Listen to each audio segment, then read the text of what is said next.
ওপার বাংলার জনপ্রিয় অভিনেত্রী স্বস্তিকা মুখার্জি বরাবরই স্পষ্টভাষী ও ঠোঁট কাটা স্বভাবের এই অভিনেত্রী সম্প্রতি এক সাক্ষাৎকারে বর্তমান সমাজ ব্যবস্থা নিয়ে খোলামেলা মন্তব্য করেছেন।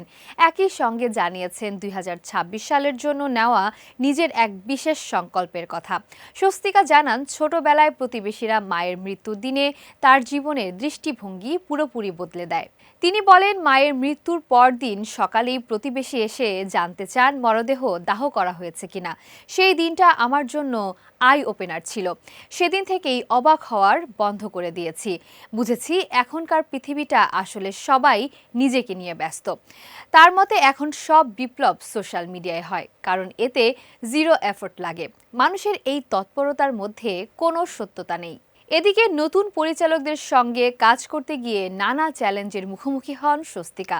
তিনি জানান, নতুন আইডিয়া ভালো হলেও টেকনিক্যাল নলেজ বা কারিগরি জ্ঞান শক্তিশালী না হলে কাজ করা কঠিন হয়ে পড়ে।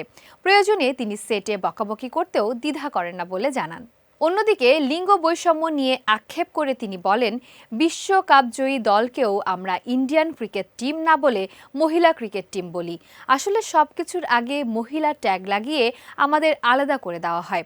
এছাড়া ২০২৬ সালের সংকল্প প্রসঙ্গে এই অভিনেত্রী জানান, ট্রোল এড়িয়ে চলাই তার এবারের মূল লক্ষ্য। যদিও বছরের শুরুতেই দুবার ট্রোলের জবাব দিয়ে ফেলেছেন, তবে এখন নিজেকে শান্ত রাখার আপ্রাণ চেষ্টা করছেন তিনি।